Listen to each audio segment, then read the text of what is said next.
Et salut les investisseurs belges, aujourd'hui on va discuter et passer un petit peu en revue tout ce qui change pour les indépendants et les indépendants complémentaires en Belgique ici au 1er janvier 2026.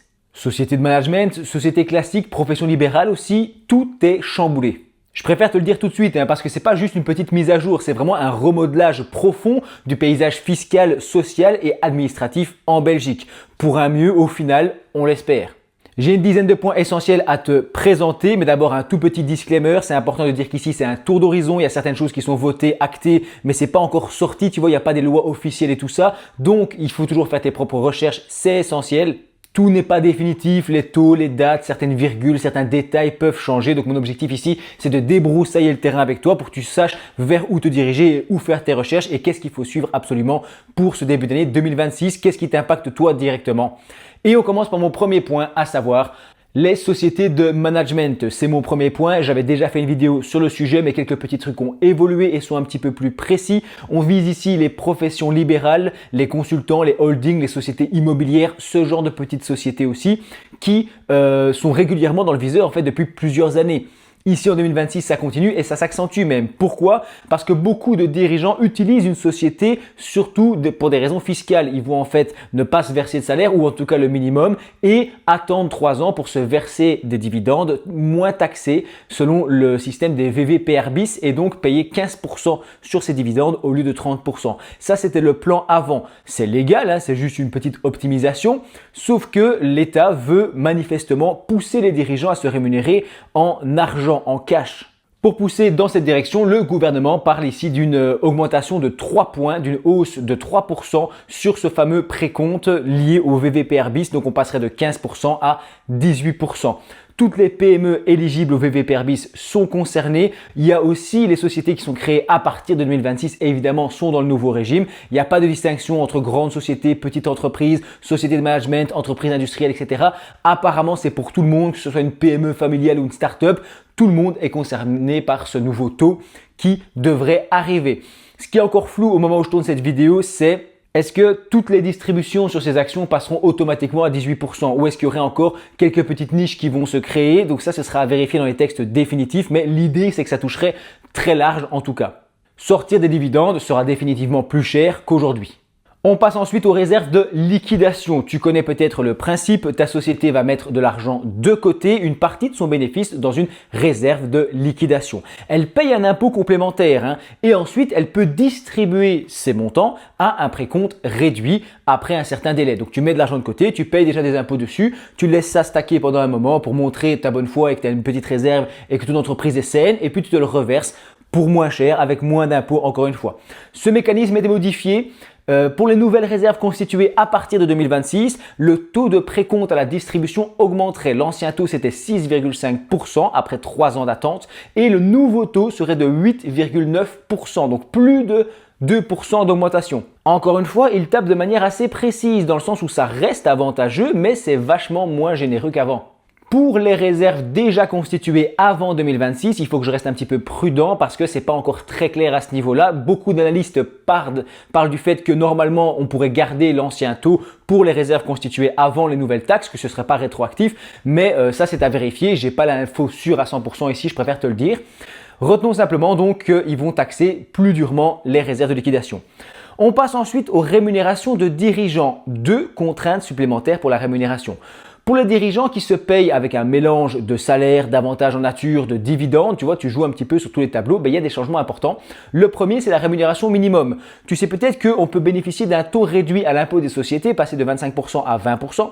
Et pour pouvoir se passer à ce taux réduit, il faudrait que le dirigeant se verse au moins 50 000 € de rémunération brute annuelle, avec une indexation prévue chaque année. Donc même si tu préférais te rémunérer principalement en nature ou en dividende, ici le fisc pousse clairement vers la rémunération directe en cash, d'accord, une rémunération salariale plus élevée pour bénéficier ici d'un taux d'impôt et un ISOC moins élevé. Pour les toutes petites entreprises, c'est un peu embêtant parce que forcément, si tu ne te verses pas 50 000, que tu as 20 000, 30 000, en fait, tu es en dessous d'office et tu n'as pas les moyens, on va dire, d'arriver jusque-là. De ce que j'ai compris, encore une fois, j'insiste, je ne suis pas fiscaliste et tout ça est à prendre un peu avec des pincettes. Derrière, on parle aussi d'un plafonnement à 20% maximum des avantages en nature. J'en parlais, voiture de société, GSM, ordinateur, stock option, ce genre de choses. Tous ces avantages seront maintenant plafonnés à 20% de ta rémunération brute annuelle en tant que dirigeant. C'est clair ou pas? Donc ça veut dire que encore une fois, on repousse, on voit vraiment la direction. On pousse encore vers se rémunérer en cash, se rémunérer en salaire classique et payer des cotisations sociales, etc. qui vont avec. Du coup, ton avantage en nature, lui, doit être adapté à ça, 20% de la rémunération. Si ce plafond est dépassé, donc que tu te rémunères plus de 20% de ta rémunération annuelle brute en salaire, je veux dire, la société perdrait alors le taux réduit à l'impôt des sociétés, ce qui augmente directement sa charge fiscale. Donc, en résumé, on veut éviter les montages où un dirigeant se verse un tout petit salaire et se verse beaucoup d'avantages en nature et du coup beaucoup de dividendes. Ici, il va être obligé à se verser une part significative en rémunération classique, plus visible, plus taxée, plus simplement. Passons à un gros morceau qui finalement n'en est peut-être pas un, c'est la facturation électronique via le réseau PayPal. Je ne sais même pas si c'est légal d'appeler ça PayPal avec PayPal à côté, tu vois. Enfin moi ça m'a surpris, je me dis PayPal, de 1 ça m'embrouille et de 2, je sais pas moi, c'est quand même le nom d'une autre plateforme de paiement. Après qui suis-je pour juger hein. Mais l'idée ici c'est que c'est un basculement administratif majeur dans le sens où à partir du 1er janvier 2026, donc c'est bientôt, toutes les entreprises assujetties à la TVA devront donc, indépendants, sociétés, SBL, tout le monde, devront donc émettre et recevoir des factures via le réseau PayPal. Uniquement les factures B2B, c'est important. Donc si tu vends à des clients particuliers, B2C, dans ce cas-là, tu n'as pas de facturation électronique via PayPal à faire. Mais dès que tu achètes à une entreprise, oui. Donc par exemple, moi, si j'achète à MediaMarkt un nouveau micro, tu vois, je devrais passer normalement via PayPal si j'ai bien compris. Un PDF par mail ou ce genre de choses ne seront plus valides entre assujettis TVA. Concrètement, ça veut dire que tu es obligé d'utiliser un logiciel qui permet de facturer via PayPal, qui est compatible. Personnellement, je pense pencher vers Accountable. Si vous connaissez, donnez-moi votre avis en commentaire. Il m'avait contacté à un moment pour un partenariat, donc je vais voir comment ça évolue. Ici, pour l'instant, il n'y a rien qui est fait, mais j'avais trouvé ceux-là qui sont pas mal. J'ai testé avec la version gratuite et en fait, c'est pas si compliqué. Tu appuies sur 3 boutons, tu mets ton numéro de TVA, tu es enregistré dans PayPal, donc voilà, c'est tout. Et ensuite, quand tu envoies une facture, tu cliques sur envoyer via PayPal.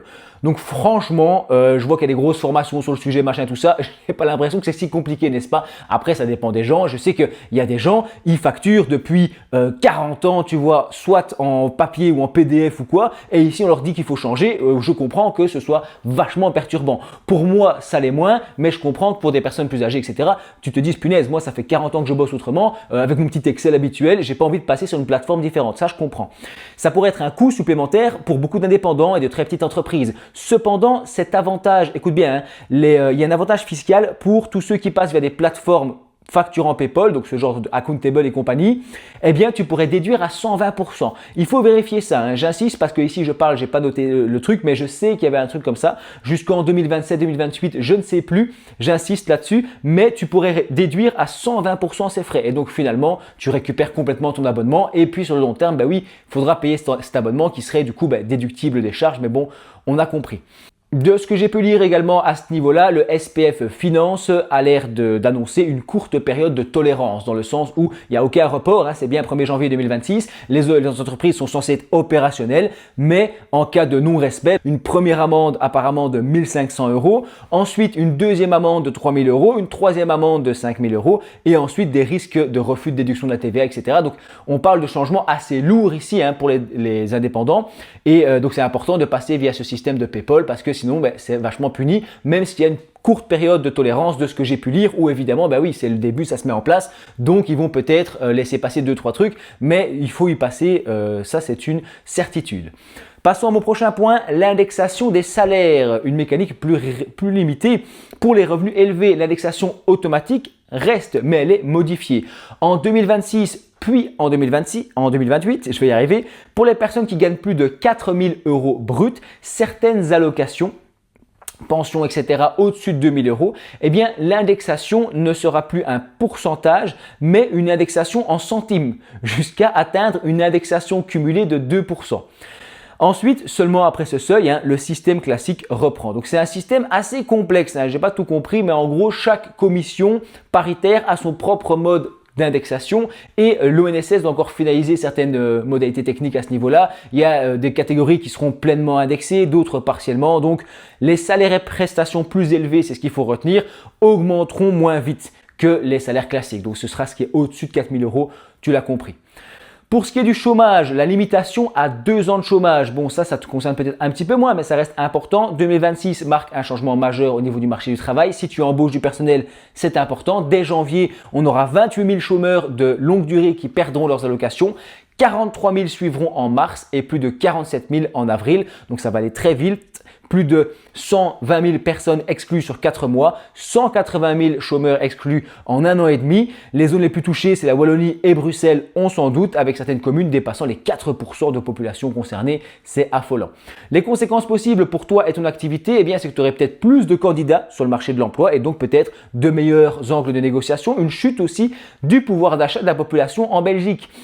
Ce qui peut impacter la consommation locale et dans certains secteurs, la demande peut être touchée. Donc c'est quelque chose à prendre en compte, se dire ok, toutes ces personnes, s'ils ne retrouvent pas directement du travail, qui sont un petit peu plus ric-rac à la fin du mois, qui passent au CPAS, etc., ça peut faire une diminution de la demande à court terme, tu comprends? Donc c'est à prendre en compte pour notre business. Ensuite, au niveau de la réforme des pensions, ça c'est important, le malus est repoussé mais bien présent. Donc pour les dirigeants, salariés et indépendants, plusieurs modifications s'appliquent ici. Le malus pension est reporté à 2027, mais il n'est pas supprimé. Les jours de maladie comptent désormais comme des jours prestés. Important. Pour éviter le malus, il faudra toujours 35 ans de carrière, 156 jours effectifs prestés par an et 7000 jours de travail effectif sur sa carrière. Le malus peut réduire une pension de plus de 300 € par mois, ce qui est quand même assez important. Le bonus, lui, reste en place. Chaque année travaillée après 66 ans augmente ta pension. Dans tous les cas, si tu es abonné à cette chaîne Goteco, la chaîne des investisseurs belges, tu sais qu'on investit en bourse, on investit dans différents actifs, etc. On essaie de se créer un patrimoine. Donc d'un côté, on a notre salaire, d'un autre côté, on a notre patrimoine. Les deux essayent de grandir et de rapporter quelque chose. Et donc les pensions, on sait que pour moi, d'ici 30 ans ou plus, il y aura encore des réformes, des transformations, des bazars. Donc moi, je mets surtout de côté pour moi-même, j'investis par capitalisation pour moi-même et si j'ai une bonne pension, tant mieux. Et si j'en ai pas, je me débrouillerai, je prévois ça dès maintenant. Pour les personnes qui sont plus âgées, il y a un régime transitoire qui se met en place. Passons au droit d'auteur. Il faut que je fasse un petit chapitrage dans ma vidéo. Droit d'auteur, réouverture pour le secteur IT, mais il y a un cadre qui reste relativement flou encore une fois. À partir de 2026, le secteur IT pourra à nouveau utiliser le régime des droits d'auteur. Donc ça, c'est intéressant. À condition qu'il y ait une reproduction ou une communication au public. Petit problème, cette définition est assez floue, tu vois, en la disant, et ça pourrait englober beaucoup de logiciels internes et être interprété plus strictement par l'administration. Donc ça, c'est un peu compliqué. En parallèle, par contre, on va avoir une suppression du forfait de charge de 50%, puis 25%. Ça, c'est sur la table, c'est pas encore sûr. Et ce qui changerait radicalement donc l'intérêt du dispositif pour une majorité de professionnels finalement. À ce stade, la loi est partiellement définie, donc j'insiste, c'est pas verrouillé ici pour cette partie-là. Passons au prochain point, on arrive tout doucement au bout, les intérêts hypothécaires. Donc c'est la fin de la déduction totale pour les biens qui sont non résidentiels. Écoute ça, c'est un changement massif pour les indépendants, les sociétés immobilières, les holdings patrimoniales, les entrepreneurs qui investissent dans l'immobilier via leur société. À partir du 1er janvier 2026, il ne sera plus possible de déduire les intérêts des emprunts. Ça, c'est un coup dur. Pour un bien locatif, pour une seconde résidence et pour tout autre bien que la résidence principale. Ça fait très mal. Même les crédits en cours perdraient la déduction. C'est à vérifier, mais même ceux qui sont en cours perdraient à partir de 2026 la déduction des intérêts. Fiscalement, c'est une mesure très brutale qui peut faire mal. Espérons que ce soit pour un bien dans les prochaines années dans notre chère Belgique. On passe au travail de nuit, au e-commerce et à la flexibilité. Donc là aussi, c'est un chantier, c'est une transformation profonde. Je t'ai dit que cette vidéo était vraiment importante. Le travail de nuit pourra être organisé de 20h à 6h. Donc les horaires sont réduits dans de nombreux secteurs via des conventions collectives de travail. Spécifiquement pour le e-commerce, les primes de nuit seront permises entre 23h et 6h. D'autres mesures viennent compléter ça. Retour de la période d'essai qui avait disparu dans mon souvenir en 2014. Heures supplémentaires volontaires possibles, généralisation, je vais y arriver, des flexi-jobs, procédure simplifiée pour le travail en soirée. Certaines enseignes iront même peut-être plus loin. Il y a Carrefour qui a parlé d'ouvrir désormais des magasins le dimanche. Je ne sais pas si tu avais passé ça. Donc tout ça va beaucoup nous impacter. Ensuite, on peut parler des chaudières au mazout, restrictions sévères pour les pros du bâtiment, pour les entreprises de construction, rénovation, gestion immobilière et ce genre de business, l'interdiction d'installer une chaudière au mazout dans les bâtiments neufs dès 2026, interdiction dans les bâtiments rénovés profondément dès 2027, interdiction de moderniser ou de remplacer une chaudière si le gaz naturel est disponible.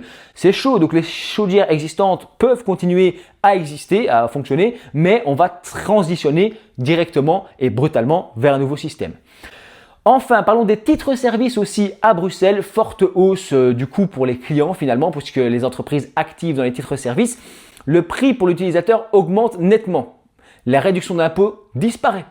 Et les entreprises pourront appliquer des frais complémentaires avec justification. Donc un impact moyen estimé de 375 € par an par utilisateur. Les banques maintenant. Les banques, on a des frais bancaires qui évoluent. Par exemple, il y a KBC qui passe de 1,25 à 1,65 € par mois pour le service bancaire de base. C'est des détails, mais c'est des petits coûts bancaires comme ça qui vont augmenter dans certaines banques et ce genre de choses. Donc, c'est important à prendre en compte. La taxe compte titre aussi, important puisque tu as parfois des comptes d'entreprise ou des comptes de société ou même des indépendants qui ont un compte titre dépassant 1 million d'euros. Dans ce cas-là, le taux passe de 0,15% à 0,30%. C'est énorme. Ça veut dire que j'avais calculé à l'époque, c'est 1 500 € par 1 million de taxes sur la plus-value latente, n'est-ce pas, sur la totalité du portefeuille. Donc, c'est une taxe sur le patrimoine, sur l'argent, les actifs du compte titre, mais aussi sur la plus-value latente qui est sur le compte titre, puisque si après tu redescends 3 mois plus tard, trop tard, ta taxe elle est payée. Donc là on passe à 0,30%, donc on double, on aurait à peu près 3 000 € à payer de taxes par an sur un compte titre d'une valeur dépassant 1 million d'euros. Je t'invite à aller vérifier ça. Pas d'élargissement au niveau du champ d'application, les actions nominatives restent exclues de cette taxe, c'est important à savoir. Il y a aussi des mesures anti-abus qui sont attendu puisque il suffit de faire 2 comptes titres avec 500 000. Après, tu peux pas juste prendre 1 million et le couper en deux. Ça va être évidemment flagrant. Mais si plusieurs comptes sont montés en parallèle, en fait, ça fait plusieurs comptes titres différents. Donc voilà. Après, pour les vrais gros millionnaires, eux, comment veux-tu? Tu vas pas avoir 50 000 comptes titres si tu as plein de millions qui traînent. Bref, on passe à la conclusion. Donc 2026 marque vraiment une rupture entre un avant et un après. C'est une rupture profonde pour les indépendants. Il y a très peu de contenu sur les réseaux sociaux qui s'intéressent aux indépendants en Belgique. Du coup, je vous ai créé une petite playlist Goteco Business, même si ma chaîne parle à la base d'investissement en bourse. Je trouve que ce sont des domaines qui sont très liés. Par exemple, moi j'ai une société, j'essaye d'investir l'argent de la société, etc. Tout ça. Donc c'est des thèmes qu'on peut aborder. N'hésite pas à proposer en commentaire si ça t'intéresse. J'insiste encore une fois qu'il y a des choses qui sont actées, des choses qui doivent évoluer, que ça restait débroussailler le terrain en général. Va toujours mettre mes disclaimers en description, c'est important. Pense à t'abonner si ce n'est pas fait et je te dis merci d'avoir regardé ma vidéo jusqu'au bout.